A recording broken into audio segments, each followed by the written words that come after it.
Hello guys, welcome back to my channel. मैं निशा। आज मैं आप लोगों के लेके आई हूँ जो लोग भी सीटेट का एग्ज़ाम देने जा रहे हैं उनके लिए मोस्ट इंपॉर्टेंट सीडीपी के पीवाईक्यूज लेके आई हूँ। इससे पहले मैंने 26 क्लासेस करा दी हैं। जिन लोगों ने क्लासेस वो देखी नहीं, देखी बहुत ही छोटी छोटी क्लासेस हैं, कोई भी इतनी बड़ी क्लासेस नहीं है। आपके 8 से 10 मिनट या फिर 15 मिनट की क्लास है। आप लोग इन एग्ज़ाम से पहले ज़रूर देख लीजिएगा ताकि आप लोगों का अच्छे से एग्ज़ाम क्लियर हो जाए। आज मैं आपके लेके आई हूँ जो भी क्लास है, आपकी 27 क्लास है। तो चलिए स्टार्ट करते हैं। जिन लोगों ने इससे पहले की वीडियोस नहीं देखी उन्हें भी देख सकते हैं, और साथ में जो पेपर फर्स्ट और पेपर 2 की तैयारी कर रहे हैं तो उनके लिए पेपर फर्स्ट के लिए आपके ईवीएस और मैथ्स भी चल रही है और साथ में आपकी इंग्लिश भी। और जो पेपर 2 की तैयारी कर रहे हैं तो आप लोगों की हिस्ट्री की भी क्लासेस चल रही हैं इसी पर। तो चलिए स्टार्ट करते हैं। यहाँ पर हमारा जो क्वेश्चन है, यहाँ पे कह रहे हैं कि यहाँ पे जो क्वेश्चन है, एक समावेशी कक्षा में किसी शिक्षिका की सबसे महत्वपूर्ण भूमिका है। तो देखिए, समावेशी शिक्षा कक्षा जानते हैं, जैसी समावेशी शिक्षा जानते हैं, जिसमें जो होती है समावेशी शिक्षा जो होती है वो हमारी होती है। इसमें जो होते हैं सभी बच्चों को एक साथ बैठाकर शिक्षा दी जाती है। चाहे बच्चे में कोई भी कमी है तो उसको अलग बैठाकर शिक्षा ना देकर बल्कि एक ही छत के साथ उन सामान्य बच्चों के साथ शिक्षा दी जाती है। अब यहाँ पे जो बात आ रही है कि समावेशी कक्षा की बात आ रही है, यहाँ पे वहाँ पे समावेशी शिक्षा की बात आ रही थी, लेकिन यहाँ पे समावेशी कक्षा है। तो ऐसी एक क्लासरूम है जिसमें सभी मिलकर बच्चे हैं। तो उसमें जो है नॉर्मल भी हैं, कुछ जो है दृष्टिबाधित भी हैं, कुछ जो है विकलांग भी बच्चे हैं। तो क्या मतलब, एक समावेशी कक्षा में किसी शिक्षिका यानी कि एक टीचर की सबसे महत्वपूर्ण भूमिका क्या है। तो सबसे महत्वपूर्ण जो भूमिका है तो वो क्या है, तो उसकी क्या है, ये सुनिश्चित करना कि प्रत्येक बच्चे को अपनी संभावना को प्राप्त करने का अवसर मिले। तो वो एक टीचर की विशेषता महत्वपूर्ण भूमिका ये होती है कि सभी बच्चों में क्या करें, भेदभाव ना करें, बच्चों को ये रखे कि सभी बच्चों को सीखने के अवसर दे। ये सुनिश्चित करना कि प्रत्येक बच्चे जो भी उनकी संभावनाएं हैं उनको प्राप्त करने का अवसर दें। नेक्स्ट हमारा क्वेश्चन है, क्वेश्चन नंबर 2 है, अपनी कक्षा के बच्चों को उनकी अपनी अवधारणाओं को बदलने में आप किस प्रकार सहायता करेंगे। तो देखिए, आपकी क्लास के बच्चे हैं तो क्या करेंगे, उनकी अपनी जो अवधारणाएं, उनके जो अपने खुद के जो कॉन्सेप्ट हैं उनको बदलने में, तो उनकी जो अवधारणाएं, बच्चों की जो भी अवधारणाएं और टीचर चाहता है उसको चेंज करना, तो उनकी किस प्रकार से सहायता करेंगे बच्चे अपनी अवधारणाओं को बदलें। तो किस प्रकार से सहायता करेंगे, तो यहाँ पे जो सहायता करेंगे, यहाँ पे करेंगे अवधारणाओं के बारे में बच्चों को अपनी समझ को व्यक्त करने का अवसर देकर कि जो तुम्हारी अवधारणाएं उनके बारे में अपनी समझ को हमें व्यक्त करो, जिससे हमें पता चले। नेक्स्ट हमारा क्वेश्चन है, क्वेश्चन नंबर हमारा कौन सा है, 3 है। यहाँ पे कह रहे हैं कि जब बच्चे एक विशेष संख्या में पुस्तकें पढ़ते हैं। देखिए, जब बच्चे एक विशेष संख्या में, बहुत ज़्यादा बच्चे जो होते हैं क्या पढ़ते हैं, बुक रीडिंग करते हैं, तो उन्हें एक प्रमाण पत्र दे दिया जाता है। तो उन्हें एक क्या दे देते हैं, एक सर्टिफिकेट दे दिया जाता है। ये रणनीति शायद अधिक समय तक काम ना करे। तो कह रहे हैं कि बहुत सारे जब बच्चे जो होते हैं विशेष संख्या में, बहुत ज़्यादा बच्चे होते हैं क्या पढ़ते हैं, बुक रीडिंग करते हैं। तो उसमें जो होते हैं जब ज़्यादा बहुत अच्छा क्या करते हैं बच्चे रीडिंग करते हैं तो उन्हें क्या दे दिया जाता है, एक सर्टिफिकेट दे दिया जाता है। तो कह रहे हैं कि इस तरीके से जो बच्चों के साथ किया जा रहा है उनके साथ सर्टिफिकेट दिए जा रहा है। तो ये रणनीति जो है, जो भी ये रणनीति है वो शायद अधिक समय तक काम ना करे। क्योंकि इसका मतलब क्यों ना करे, तो इसका जो प्रभाव बता रहे हैं कि क्या पड़ेगा, ये संभवतः बच्चों को केवल प्रमाण पत्र प्राप्त करने के लिए पुस्तक को पढ़ने की तरफ ले जा सकता है। अगर इस तरीके से बच्चों को प्रमाण देते जाया जाएगा तो क्या होंगे, बच्चे सिर्फ क्या करेंगे, प्रमाण पत्र प्राप्त करने के लिए ही बुक को रीड करेंगे। नेक्स्ट हमारा क्वेश्चन है, क्वेश्चन नंबर है 4, किसी कक्षा में शिक्षक की भूमिका है क्या है। तो देखिए, एक क्लासरूम में, किसी भी क्लासरूम में जो शिक्षक की रोल क्या होता है, कह रहे हैं कि शिक्षक की भूमिका क्या है। तो किसी कक्षा में शिक्षक की जो भूमिका है वो क्या है, तो शिक्षक की जो भूमिका है वो क्या है, तो सीखने की विश्वसनीय स्थितियाँ जुटाना और शिक्षार्थियों को स्वतंत्र चिंतन की सुविधा देना। तो यहाँ पे क्या करेंगे, बच्चों की जो भी लर्निंग की जो है, सीखने की विश्वसनीय स्थितियाँ जुटाना कि बच्चे कैसे सीख सकते हैं। तो उनके लिए अलग अलग कंडीशंस को देखना कि बच्चे किस तरीके से सीख सकते हैं। और दूसरा क्या है, इसमें शिक्षार्थियों को स्वतंत्र चिंतन की सुविधा देना कि बच्चे जो है खूब उनको जो है क्या करेंगे, बच्चों को हम स्वतंत्र देंगे, फ्रीडम कर देंगे कि आप अपने खुद से चिंतन करें, मतलब अपने आप से सोचने की उनको क्या करेंगे, सुविधा देना। नेक्स्ट हमारा क्वेश्चन है, क्वेश्चन नंबर यहाँ पे है 5, निम्नलिखित में से कौन सा कथन बच्चे की त्रुटियों के संबंध में सबसे उपयुक्त है। तो यहाँ पे कह रहे हैं कि बच्चों की त्रुटियाँ, देखिए बच्चे त्रुटियाँ करता है तो हमें पता चल जाता है कि बच्चा क्या सोच रहा है। तो यहाँ पे कह रहे हैं कि बच्चों की त्रुटियों, बच्चों की जो भी मिस्टेक्स हैं उसके संबंध में क्या उपयुक्त है। तो बच्चों की त्रुटियों के संबंध में क्या उपयुक्त है, देखिए बच्चे ने क्या है, यहाँ पे एक क्वेश्चन दे दिया। देखिए, बच्चे को दे दिया, एक क्वेश्चन दे दिया, 3 + 2 ठीक है। तो यहाँ पे एक बच्चे को क्वेश्चन देता है, तो बच्चे ने क्या किया 3 + 2, तो उसने बच्चे ने क्या लिख दिया, यहाँ पे क्या लिख दिया 4 लिख दिया। तो यहाँ पे बच्चे ने क्या करी, मिस्टेक करी, यहाँ पे एक मिस्टेक कर दी बच्चे ने। तो आपको यहाँ पे पता चल जाएगा कि बच्चे जो है, बच्चे को यहाँ पे नंबर में कन्फ्यूजन आ रहा है, वो 2 और 3 में क्या कर रहे हैं, वो डिफरेंस नहीं समझ पा रहे हैं। तो बच्चे को क्या है, तो इससे क्या है, बच्चे की चिंतन के बारे में आपको पता चल गया कि बच्चा 3 को भी 2 समझ रहा है और 2 को भी 2 समझ रहा है। तो यहाँ पे बच्चे में थोड़ा सा हमें सुधार करना पड़ेगा। तो इस तरीके से जो बच्चे की त्रुटियां हैं, तो बच्चे त्रुटियां करते हैं, तो हमें उनके बारे में नॉलेज हो जाती है कि बच्चा कहाँ पे त्रुटि कर रहा है और उसके वो किस तरीके से सोच रहा है। तो इसका जो आंसर है वो आपका क्या होगा, इसका आंसर ये होगा कि बच्चे की जो है, कह रहे हैं कि बच्चे की जो गलतियां हैं वो क्या है, एक खिड़की के समान होती है। जैसे कि क्या होता है, एक खिड़की से आप क्या कर सकते हैं, बाहर को देख सकते हैं। तो ठीक इसी तरीके से जो बच्चों की गलतियां हैं, तो बच्चों की गलतियां जो हैं, गलतियों के द्वारा ही बच्चे के माइंड के अंदर आप झांक सकते हैं, ये जानने के लिए कि वे किस प्रकार सोचते हैं। नेक्स्ट हमारा क्वेश्चन है, यहाँ पे कह रहे हैं कि आंकलन शिक्षण अधिगम प्रक्रिया का एक अभिन्न अंग है। देखिए आंकलन जो हमारा असेसमेंट होता है, आंकलन जो होता है वो टीचिंग लर्निंग प्रोसेस, किसका, लर्निंग ऑफ प्रोसेस। तो टीचिंग लर्निंग प्रोसेस का क्या है, आंकलन जो है एक अभिन्न अंग है। क्योंकि टीचिंग लर्निंग प्रोसेस का तो अभिन्न अंग है, क्योंकि इससे क्या होगा, तो आंकलन से अध्यापक बच्चों के अधिगम को समझता है। देखिए जब हम क्या करते हैं, हम पढ़ाए जा रहे हैं, ठीक है, कभी कभी क्या होता है, हम पढ़ा रहे हैं लेकिन क्या कर रहे हैं, बच्चों का हम ना तो टेस्ट ले रहे हैं, ना ही देखिए एक चैप्टर करा दिया, उसके बाद जो भी उसकी एक्सरसाइज थी करा दी, फिर उसको हमने दोबारा उस चैप्टर को ना ही देखा ना ही पढ़ा, तो क्या करेंगे, बच्चे उसको भूल जाएंगे। लेकिन क्या है, बच्चा जो जब टीचर जो होता है पढ़ा देता है, पढ़ाता है, फिर उसके बीच बीच में क्या करता है, क्वेश्चन भी पुटअप करना चाहिए। जैसे कि कोई भी पात्र थे तो उनके नाम पूछ लेना चाहिए कि कौन कौन था उसमें, ठीक है। इस तरीके से अलग अलग तरीके के क्वेश्चंस करना चाहिए कि कितने लोग थे और किसका क्या नाम था और कौन कहाँ रहता था। तो इस तरीके से जो हम क्वेश्चंस करते हैं तो बच्चों को क्या होता है, उससे याद हो जाता है, ठीक है, अच्छी तरीके से समझ में आ जाता है। और टीचर को भी पता चल जाता है कि जो भी उसने टीचिंग की है, टीचिंग लर्निंग जो भी प्रोसेस था, शिक्षण अधिगम प्रक्रिया उसकी सफल हुई और कहाँ तक सफल हुई। तो इससे जो होते हैं उसके शिक्षण की भी प्रतिपुष्टि प्राप्त होती है, जो भी उसको फीडबैक मिल जाता है।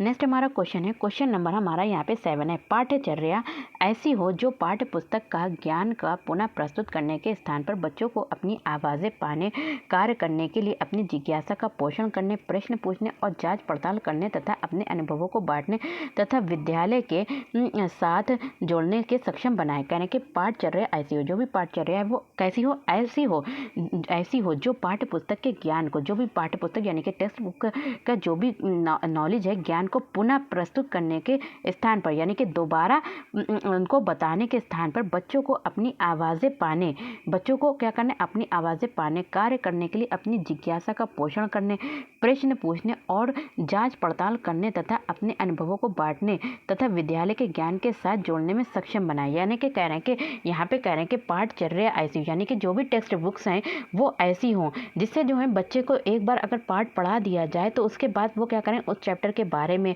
क्या करें, अपनी जिज्ञासा दिखाएं, उसके बारे में प्रश्न पूछें, जांच पड़ताल करें। तो ये सब अनुभव अपने बांटें, तो विद्यालय के साथ ज्ञान के साथ जोड़ने में सक्षम बनाए। तो ये क्या करें, राष्ट्रीय पाठ्यचर्या की रूपरेखा यानी कि NCF 2005 पृष्ठ 13, इस पृष्ठभूमि में एक शिक्षक की प्राथमिक भूमिका क्या होनी चाहिए। तो करें कि NCF 2005 जो है, NCF 2005 के पृष्ठ 13 पर इस पृष्ठभूमि में बताया गया कि एक शिक्षक की प्राथमिक भूमिका क्या होनी चाहिए, कि एक शिक्षक की जो पहली भूमिका है वो क्या होनी चाहिए। तो शिक्षक की जो पहली भूमिका होनी चाहिए वो टीचर की क्या होना चाहिए, सबसे पहले क्या होनी चाहिए, बच्चों को उनकी अपनी समझ और अपने ज्ञान को साझा करने के पर्याप्त अवसर देना। बच्चों को उनकी अपनी समझ, देखिए बच्चों की उनकी खुद की जो अंडरस्टैंडिंग होती है, समझ, और अपने ज्ञान को क्या करें, साझा करें। तो बच्चे जो भी ज्ञान समझ रहे हैं, जो भी उनकी अंडरस्टैंडिंग है वो क्या करें, साझा करें टीचर से। उनके क्या करना चाहिए, उनको ज़्यादा से बच्चों को टीचर क्या करेगा, ज़्यादा से ज़्यादा साझा करने के अवसर प्रदान करने पर करेगा। नेक्स्ट हमारा क्वेश्चन है, क्वेश्चन नंबर 8 है, बच्चों को अपने अध्ययन में प्रयास करने हेतु प्रोत्साहित करने के लिए शिक्षक को डैश की आवश्यकता होती है। कहने के बच्चों को अपने अध्ययन में, बच्चों को क्या करें, अपने अध्ययन, बच्चे जो भी पढ़ रहे हैं उसमें क्या करें, ज़्यादा से ज़्यादा प्रयास यानी कि कोशिश करें। प्रयास करने हेतु प्रोत्साहित करने के लिए बच्चे जो भी सीख रहे हैं उसमें ज़्यादा से ज़्यादा सीखने की कोशिश करें। इसके लिए शिक्षक को किसकी आवश्यकता होती है, क्या मतलब हमारे जो बड़े बच्चे, हम टीचर हैं और हमारे जो बच्चे हैं वो क्या करें, जो भी पढ़ रहे हैं उसको ज़्यादा से ज़्यादा सीखने की कोशिश करें। तो इसमें एक शिक्षक की क्या भूमिका होनी चाहिए, तो इसमें जो एक शिक्षक की जो भूमिका है वो क्या होनी चाहिए, तो इसमें एक शिक्षक की जो भूमिका होनी चाहिए वो क्या होनी चाहिए, बच्चे को प्रेरित करने की भूमिका होनी चाहिए। बच्चे को क्या करना चाहिए, प्रेरित करने की भूमिका होनी चाहिए। नेक्स्ट हमारा क्वेश्चन है, क्वेश्चन नंबर 9 है, यहाँ पे कह रहे हैं कि भावनाओं, अधिगम और अभिप्रेरणा के अंतर के संदर्भ में निम्नलिखित में से किस कथन से आप सहमत हैं। किसमें, भावनाओं यहाँ पे हो गया लर्निंग यानी कि अधिगम, और अभिप्रेरणा यानी कि मोटिवेशन के संदर्भ में निम्नलिखित में से किस कथन से आप सहमत हैं।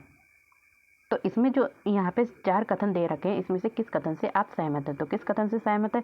देखिए, प्रेरणा और सीखने के साथ भावनाएं का घनिष्ठ रूप से जुड़ी हैं। तो प्रेरणा जो भी मोटिवेशन है, मोटिवेशन जब बच्चे में मोटिवेशन होगा तभी क्या होगा, वो लर्निंग करेगा। तो मोटिवेशन और सीखने के साथ जो होती हैं, साथ भावनाएं घनिष्ठ रूप से क्या होती हैं, जुड़ी होती हैं। देखिए, आपने किसी को देखा कि वो एक डॉक्टर है, ठीक है, तो आपके मन में भी होगा कि हम भी डॉक्टर बनेंगे। तो ये आप में क्या आएगा, एक मोटिवेशन आ जाएगा। जब मोटिवेशन आएगा तभी आप उसके बाद उसके कार्य करेंगे। तो फिर आप लर्निंग के, सीखने के लिए भी क्या होंगे, जो होंगे तत्पर होंगे। तो यहीं पे कह रहे हैं कि जो प्रेरणा है, जो मोटिवेशन है, और जो हमारी जो प्रेरणा मोटिवेट है, ये और जो भी लर्निंग है, तो इसके साथ जो होती हैं, जो भावनाएं होती हैं हमारी, उनके साथ क्या होती हैं, घनिष्ठ रूप से जुड़ी होती हैं। नेक्स्ट हमारा क्वेश्चन है, क्वेश्चन नंबर 10 है, यहाँ पे कह रहे हैं कि बहुविकल्पी प्रश्न बच्चों की, देखिए बहुविकल्पी जो भी हमारे ऑब्जेक्टिव टाइप के जो क्वेश्चन होते हैं, कह रहे हैं कि बच्चों की डैश की योग्यता का आंकलन करते हैं। तो बहुविकल्पी यानी कि जो ऑब्जेक्टिव टाइप के जो क्वेश्चन होते हैं वो किसकी योग्यता का आंकलन करते हैं, बच्चों की काय की योग्यता का आंकलन करते हैं। तो बहुविकल्पी जो प्रश्न है, तो इससे क्या होता है, सही उत्तर पहचान करने की योग्यता का आंकलन करते हैं। कि जो देखिए ऑब्जेक्टिव जो क्वेश्चंस होते हैं उनको दे दिए जाते हैं बच्चों को, तो इससे पता चलता है कि बच्चा सही उत्तर की, उसकी जो योग्यता है तो क्या है, वो सही उत्तर की पहचान करने की योग्यता का आंकलन करते हैं कि बच्चा सही उत्तर पहचान पा रहा है या फिर नहीं पहचान पा रहा है। नेक्स्ट हमारा क्वेश्चन है, क्वेश्चन नंबर 11 है, ये सामाजिकरण की प्रक्रिया में शामिल नहीं, जो भी सोशलाइजेशन का प्रोसेस होता है, तो कह रहे हैं कि सामाजिकरण क्या होता है। देखिए, बच्चा जो होता है, पैदा होता है, वहाँ पर रहता है, तो जो भी वहाँ पर जो भी अपने आसपास से समाज, जो भी उसका सामाजिकरण होता है, देखिए लैंग्वेज सीखता है, खाना उठना बैठना सीखता है, तो बात करना सीखता है, तो ये सब चीज़ें कहाँ सीखता है, अपने समाज से सीखता है। तो यही कह रहे हैं कि सामाजिकरण की जो भी प्रोसेस होता है, प्रक्रिया होती है, उसमें शामिल नहीं है। तो सामाजिकरण की प्रक्रिया में क्या शामिल नहीं है, तो आनुवांशिक संचरण। तो आनुवांशिक संचरण ये जो होता है हमारा किससे होता है, हेरिडिटी से होता है। नेक्स्ट हमारा क्वेश्चन है, क्वेश्चन नंबर यहाँ पे कौन सा है, 12 है, मानसिक संरचनाएं जो चिंतन के निर्माण प्रखंड हैं। तो मानसिक संरचनाएं जो भी मेंटल जो होती हैं, कि मानसिक संरचनाएं क्या है, चिंतन के निर्माण प्रखंड हैं। इसके लिए पियाजे ने किस शब्द का प्रयोग किया है, जो मानसिक संरचनाएं है इसके लिए पियाजे ने जो प्रयोग किया है शब्द, वो क्या है, तो वो है हमारा क्या है, स्कीमा। तो स्कीमा जो है वो हमारी क्या होती है, मानसिक संरचनाएं होती हैं। नेक्स्ट हमारा क्वेश्चन है, क्वेश्चन नंबर यहाँ पे 13 है, वाइगोस्की के अनुसार बच्चे स्वयं से क्या बोलते हैं। वाइगोस्की थे, तो उन्होंने क्या कहता है, वाइगोस्की के अनुसार जो बच्चे होते हैं वो खुद से क्या बोलते हैं। तो वाइगोस्की के अनुसार बच्चे स्वयं से क्या बोलते हैं, बच्चे खुद से क्या बोलते हैं वाइगोस्की के अनुसार। तो वाइगोस्की के अनुसार बच्चे जो स्वयं से बोलते हैं वो क्या बोलते हैं। देखिए, बच्चे अपने कार्य को दिशा देने के लिए बोलते हैं। जैसे कि बच्चे कभी कभी बच्चे जो होते हैं, जैसे कि कुछ काम कर रहे हैं, ठीक है, तो अपने आप से बात कर रहे हैं, तो कह रहे हैं कि बच्चे अपने कार्य को दिशा देने के लिए क्या करते हैं, बोलते हैं। नेक्स्ट हमारा क्वेश्चन है, क्वेश्चन नंबर हमारा 14 है, अधिगम आवश्यकता वाले बच्चे। जैसे कि लर्निंग में जो डिसेबल हैं, जैसे कि बच्चे जो होते हैं आवश्यकता वाले बच्चे, तो अधिगम आवश्यकता वाले जो बच्चे होते हैं तो उनके बारे में बताएं। तो अधिगम आवश्यकता बच्चे जो होते हैं, बच्चों को एक समान दिखाई देने वाले अक्षरों और वर्णों में भ्रम होता है। तो अधिगम आवश्यकता, तो मतलब यहाँ पे कह रहे हैं कि लर्निंग में जो होती है उन्हें कुछ भी प्रॉब्लम होती है, तो जो अधिगम आवश्यकता होती है यानी कि लर्निंग में उन्हें अगर प्रॉब्लम हो रही है तो क्या होता है, बच्चों को एक समान दिखाई देने वाले अक्षर, बच्चों को एक समान दिखाई देने वाले अक्षर, जैसे कि यहाँ पे एक डी, मान लीजिए कि यहाँ पे एक डी है और यहाँ पे एक बी है, तो यहाँ पे जो होते हैं एक समान दिखाई देने वाले अक्षर हैं और वर्ण हैं, तो कोई भी अक्षर या फिर कोई भी वर्ण हो गए तो कह रहे हैं कि उसमें क्या होता है, बच्चों को भ्रम होता है, तो वो क्या कहलाता है, हमारा अधिगम अशक्तता कहलाता है। नेक्स्ट हमारा क्वेश्चन है, क्वेश्चन नंबर 15 है, सृजनात्मकता क्या है। क्या है कि जो क्रिएटिविटी सृजनात्मकता है वो क्या है। तो देखिए जो सृजनात्मकता है वो हमारी क्या है, तो सृजनात्मकता जो है वो है हमारी क्या है, बुद्धि का एक प्रकार जो उन कौशलों से संबंधित है जो संचित किए गए ज्ञान और अनुभव पर निर्भर होते हैं। नेक्स्ट हमारा क्वेश्चन है, क्वेश्चन नंबर है यहाँ पे 16 है, भारत में बहुत से बच्चे विशेषकर लड़कियां विद्यालय में आने से पहले और विद्यालय से वापस जाने के बाद घर का काम करते हैं। ठीक है, भारत में, यहाँ पे कह रहे हैं कि इंडिया में, कहाँ, इंडिया में, तो इंडिया में बहुत सारे बच्चे जो होते हैं, विशेषकर ज़्यादातर लड़कियां जो होती हैं वो क्या करती हैं, विद्यालय से आने के बाद, आने से पहले, विद्यालय आने से पहले कुछ कार्य करती हैं और विद्यालय से जब जाती हैं तो भी क्या करती हैं, घर के कामकाज करती हैं। तो आपके विचार से इस संदर्भ में एक शिक्षिका को गृह कार्य के बारे में क्या करना चाहिए। अब क्या कर रहे हैं कि आप देख रहे हैं कि जो भी गर्ल्स आ रही हैं, पढ़ने आ रही हैं, तो वो थोड़ा काम घर पे करके आ रही हैं, और जब वो छुट्टी होकर घर जा रही हैं तो भी वहाँ का अपने घर का भी काम करती हैं। तो इस संदर्भ में उस शिक्षिका को क्या करना चाहिए, कहने के टीचर को क्या करना चाहिए इस संदर्भ में। तो इस संदर्भ में जो टीचर को करना चाहिए, देखिए एक मिनट, एक क्वेश्चन देख लीजिए। यहाँ पे कह रहे हैं कि जो सृजनात्मकता है, देखिए यहाँ पे इसका क्वेश्चन मैं आपको क्या करें कि यहाँ पे जो सृजनात्मकता है तो वो क्या करती है, तो सृजनात्मकता जो होती है, क्रिएटिविटी होती है, समस्याओं के मौलिक और अपसारी समाधानों को पहचानने अथवा तैयार करने की योग्यता होती है। देखिए जिन बच्चों में सृजनात्मकता होगी तो क्या करेंगे, वो अपनी प्रॉब्लम्स को खुद ही सॉल्व कर लेंगे। तो समस्याओं के मौलिक और अपसारी समाधानों को पहचानते हैं और तैयार करने की योग्यता होती है। नेक्स्ट हमारा क्वेश्चन है, देखिए फर्स्ट का 14 हो गया, तो क्वेश्चन भी हो गया आपका 15। तो 15 का आप क्वेश्चन नंबर जो हो गया यहाँ पे रॉन्ग हो गया आपका, तो आप इसका आंसर जो है वो सी है। तो अब हम बात करते हैं 16 की। यहाँ पे जो 16 में अभी बताया था आपको क्वेश्चन, तो यहाँ पे कह रहे हैं कि इसका जो आंसर है वो कौन सा है। तो यहाँ पे करें, शिक्षिका को ऐसा गृह कार्य देना चाहिए जो विद्यालय में कराए गए अधिगम को बच्चों के घरेलू जीवन से जोड़ता है। तो कह रहे हैं कि यहाँ पे टीचर को ऐसा गृह कार्य यानी कि होमवर्क बच्चों को देना चाहिए जो विद्यालय में कराए गए अधिगम, यानी कि विद्यालय में जो उन्होंने लर्निंग करी है, जो भी अधिगम किया है, उन अधिगम को बच्चों के घरेलू जीवन से जोड़ता है। कहने के जो होमवर्क बच्चों को दिया जाता है वो क्या करता है, बच्चों को घरेलू जीवन से उनके जोड़ता है। नेक्स्ट हमारा क्वेश्चन है, क्वेश्चन नंबर है यहाँ पे है 17। एक प्रभावी कक्षा में, यानी कि एक इफेक्टिव क्लासरूम है, तो उसमें जो है प्रभावी कक्षा में, तो एक प्रभावी कक्षा में क्या होता है, तो एक प्रभावी कक्षा में बच्चे अपने अधिगम को सुगम बनाने के लिए मार्गदर्शन एवं सहयोग हेतु शिक्षक से सहायता लेते हैं। तो इसमें क्या करते हैं, बच्चे अपने अधिगम को, बच्चे क्या करते हैं, अपनी लर्निंग को सुगम बनाने के लिए मार्गदर्शन, यहाँ पे क्या करते हैं, मार्गदर्शन, गाइड एवं सहयोग हेतु शिक्षक से सहायता लेते हैं। बच्चे जो भी सीखते हैं तो क्या करते हैं, अपने आप तो नहीं सीख लेते। एडमिशन बच्चों का क्यों होता है, ताकि बच्चे जो हैं किससे सीखें, बच्चे अपने टीचर से सीखें, और टीचर उनकी क्या करते हैं, हेल्प करते हैं सीखने में और उनका मार्गदर्शन करते हैं। नेक्स्ट हमारा क्वेश्चन है, क्वेश्चन नंबर 18 है, ज्ञान के एक बड़े असंबद्ध भाग को प्रस्तुत करना। तो ज्ञान के एक बड़े असंबद्ध भाग को क्या करना, प्रस्तुत करना, तो क्या कहलाता है, तो क्या कहलाता है, तो यह हमारा क्या है, शिक्षार्थियों के लिए अवधारणात्मक समझ को प्राप्त करने को कठिन बनाएगा। कह रहे हैं कि ज्ञान के एक बड़े अवसाद भाग को प्रस्तुत करना। जब हम क्या करेंगे, बहुत ज़्यादा ज्ञान एक ही साथ दे देंगे तो क्या होगा, शिक्षार्थियों के लिए अवधारणात्मक समझ को प्राप्त करने में कठिन बनाएगा। देखिए अभी आपके जितने भी क्वेश्चन आपके जो भी आपके 2011 से लेकर 24 तक एक साथ अगर हम आपकी मैराथन करा दें तो आपको इतने अच्छे से समझ में नहीं आएगा। लेकिन क्या है, अगर हम आपको थोड़ी क्लासेस कराएंगे तो जिसमें आपको अच्छे से एक्सप्लेन भी कर देंगे ताकि वो आपको अच्छे से समझ में आ जाए। तो यहाँ पे कह रहे हैं कि ज्ञान के एक बड़े असंबद्ध भाग को प्रस्तुत करना। जब हम ज्ञान का बहुत ज़्यादा एक बड़ा भाग प्रस्तुत कर देते हैं तो ये क्या करते हैं, बच्चों में कठिनाई करता है, उनकी समझ को प्राप्त करने को कठिन बनाएगा, एक साथ इतनी नॉलेज को गेन नहीं कर पाता है। क्या बच्चे इसलिए भाषा अर्जित करते हैं, कह रहे हैं कि क्या बच्चे जो हैं वो इसलिए भाषा अर्जित करते हैं क्योंकि उनमें आनुवांशिक रूप से ऐसा करने की पूर्ववृत्ति होती है। कह रहे हैं कि क्या, यहाँ पे एक इन्होंने यहाँ पे कह रहे हैं कि बच्चे इसलिए भाषा अर्जित करते हैं क्योंकि उनमें जो होती है आनुवांशिक यानी कि हेरिडिटी रूप से क्या होता है, ऐसा करने की पूर्व प्रवृत्ति यानी कि पहले से प्रवृत्ति होती है, या उनके माता पिता प्रारंभिक अवस्था से ही उन्हें गहन रूप से सिखाते हैं। तो ये प्रश्न आवश्यक रूप से दर्शाता है। तो ये प्रश्न जो है वो हमारा क्या दर्शाता है, तो ये प्रश्न दर्शाता है कि क्या दर्शाता है कि भाषा विकास पर संज्ञान का प्रभाव। तो भाषा के जो डेवलपमेंट पर क्या होता है, संज्ञान का प्रभाव दर्शाता है। नेक्स्ट हमारा क्वेश्चन है, क्वेश्चन नंबर 20 है। यहाँ पे कह रहे हैं कि अमूर्त वैज्ञानिक चिंतन के लिए अमूर्त, देखिए जब चीज़ों को हम देखकर उसके बारे में, देखिए हमने बच्चे को क्या पढ़ाना है, मैंगो के बारे में पढ़ा रहे हैं। अब हम उनको एक मैंगो दिखा दिया तो बच्चे क्या है, मूर्त चीज़ को देख रहे हैं, मतलब डायरेक्ट उस चीज़ को देख के अच्छे से समझ जाएंगे। लेकिन क्या है, कभी कभी वहाँ पे चीज़ नहीं होती, मैंगो नहीं है, हम मैंगो का नाम ही लेते हैं, तब भी बच्चे क्या होते हैं, वो अमूर्त रूप से उनके अंदर माइंड में क्या होती है, एक इमेज बन जाती है मैंगो की। तो यहाँ पे क्या करें कि अमूर्त वैज्ञानिक चिंतन के लिए क्षमता, तो अमूर्त आपको समझ में आ गया, मूर्त देखकर अमूर्त बिना देखे।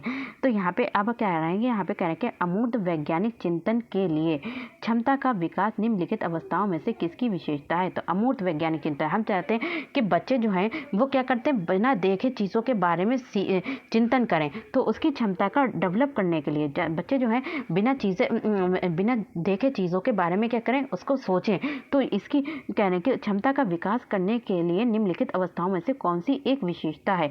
तो कौन सी एक विशेषता है, तो औपचारिक संक्रियात्मक अवस्था। देखिए जो पियाजे ने 4 अवस्थाएं दी थी, कौन कौन सी दी थी, तो इन्हीं ने 4 अवस्थाएं दी थी। तो पहली दी थी हमारी संवेदी गतिक अवस्था, पूर्व संक्रियात्मक अवस्था, जो हमारी दी थी संवेदी पूर्वक अवस्था, ये 0 से 2 थी। कितनी थी, 0 से 2 थी। फिर आती पूर्व संक्रियात्मक अवस्था, 2 से कितनी थी, 5। और ये हमारी थी मूर्त संक्रियात्मक, जो 5 से 7, और 7 से फिर हमारी आती है औपचारिक संक्रियात्मक अवस्था। तो ये हमारी 4 अवस्थाएं कितने दी थी, हमारे जीन पियाजे ने दी थी। तो कह रहे हैं कि बच्चा जो होता है जब अमूर्त चिंतन करने लगता है, बिना देखे चीज़ों के बारे में सोचने लगता है, तो वो कौन सी अवस्था में होता है, तो वो जो अवस्था है वो हमारी क्या कहलाती है, औपचारिक संक्रियात्मक अवस्था कहलाती है। नेक्स्ट हमारा क्वेश्चन है, क्वेश्चन नंबर 21 है। एक बच्चा तर्क प्रस्तुत करता है, आप ये मेरे लिए करें और मैं आपके लिए, आप कह रहे हैं कि एक बच्चा ये चीज़ें प्रस्तुत करता है। एक बच्चा कहता है, क्या कहता है, आप ये मेरे लिए करें और मैं वो आपके लिए करूँगा।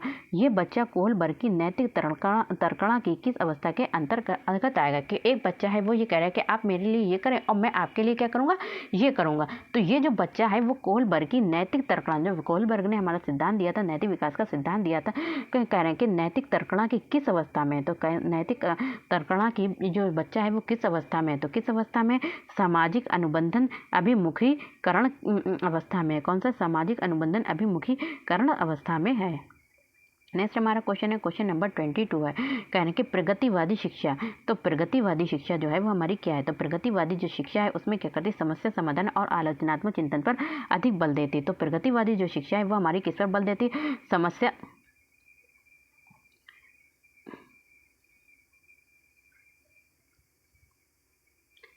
तो हमारी देती समस्या समाधान और आलोचनात्मक चिंतन पर अधिक बल देती है। कौन देती है, प्रगतिवादी शिक्षा।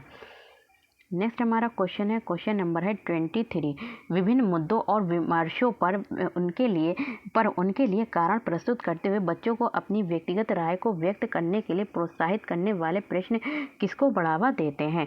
तो कह रहे हैं विभिन्न मुद्दों और विमर्शों पर उनके लिए कारण प्रस्तुत करते हुए बच्चों को अपनी व्यक्तिगत राय व्यक्त करने के लिए, देखें बच्चे क्या करेंगे, अलग अलग मुद्दे होंगे, ठीक है, अलग अलग विमर्शों पर क्या करेंगे, हम क्या करेंगे, बच्चों की अपनी अलग अलग पर्सनली हम क्या लेंगे, उनकी राय को व्यक्त करने के लिए प्रोत्साहित करने वाले प्रश्न किसको बढ़ावा देते हैं। जैसे कि यहाँ पे 10 बच्चे हैं, मान लीजिए, हम कहेंगे कोई भी अगर मुद्दा आ गया तो हम कहेंगे आप अपनी अपनी राय दो, ठीक है। तो उनकी जो राय है उनको हम चाहते हैं कि बच्चे अपनी अपनी राय को व्यक्त करें, बताएं। तो उसको प्रोत्साहित करने के लिए प्रोत्साहित करने वाले प्रश्न किसको बढ़ावा देते हैं, कि बच्चे जो है अपनी राय प्रस्तुत करें। तो इससे उनको किस में बढ़ावा मिलेगा, तो किस में बढ़ावा मिलेगा, इससे जो है आपको बढ़ावा मिलेगा, किसमें मिलेगा, विश्लेषणात्मक और आलोचनात्मक चिंतन। क्योंकि इसमें बच्चे जो है अपनी राय देंगे तो इसमें जो है वो आलोचनात्मक चिंतन भी करेंगे और विश्लेषणात्मक जो भी अपनी राय है उसको व्यक्त करेंगे।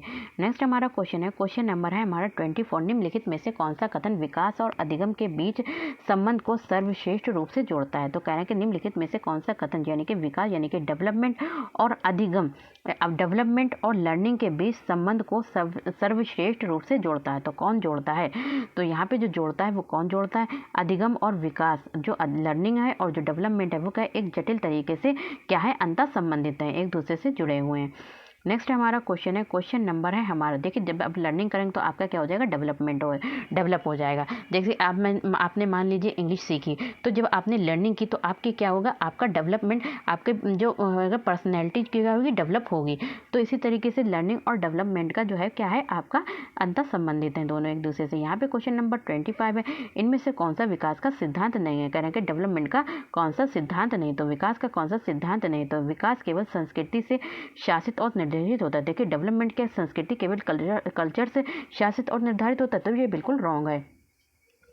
नेक्स्ट हमारा क्वेश्चन है, क्वेश्चन नंबर, देखिए क्वेश्चन नंबर हमारा हो गया यहाँ पे 25 हो गया आपका, 23 भी हो गया, 23 का हो गया आपका, 24 हो गया, अब आपका 25 भी हो गया आपका। फिर आता है 26, बाल केंद्रित शिक्षा, यानी कि चाइल्ड सेंटर जो क्लासरूम है, बाल केंद्रित कक्षा की एक प्रमुख विशेषता है। देखिए चाइल्ड सेंटर जो क्लासरूम है उसकी एक प्रमुख विशेषता है कि उसमें, तो उसकी एक जो प्रमुख विशेषता है क्या है, तो चाइल्ड सेंटर एजुकेशन की जो प्रमुख विशेषता है कि इसमें शिक्षक के मार्गदर्शन से शिक्षार्थी अपनी स्वयं की समझ का निर्माण करने के लिए उत्तरदायी बनाया जाता है। शिक्षक के मार्गदर्शन से, देखिए एक होते हैं आपका होता है पाठ्यक्रम केंद्रित शिक्षा होती है, जैसे जिसमें जो होते हैं बच्चे और टीचर को ना ध्यान देकर वो अपना पाठ्यक्रम दे देते हैं। दूसरी होती है बाल केंद्रित शिक्षा, जो होती है वो जो होती है बच्चे को ध्यान में रखकर जो उसका जो भी पाठ्यक्रम तैयार किया जाता है, बच्चे को ध्यान में रखकर पाठ्यक्रम तैयार किया जाता है। और तीसरी होती है कि शिक्षक अपनी मर्जी से पढ़ाता है, बच्चे को सभी बच्चों को एक साथ पढ़ाता है, बच्चे की कुछ भी उनकी योग्यताओं को ध्यान में नहीं रखकर, बल्कि टीचर जो होता है वो अपनी मर्जी से पढ़ाता है। लेकिन बाल केंद्रित कक्षा में जो होता है शिक्षक जो होता है बच्चों को मर्जी से बच्चों की मार्गदर्शन करता है और उनको जो होता है कहता है, मतलब यहाँ पे बच्चे को ध्यान में रखकर उन्हें शिक्षा दी जाती है, उनकी रुचियों को, उनकी योग्यताओं, उनकी क्षमताओं को ध्यान में रखकर उन्हें शिक्षित किया जाता है।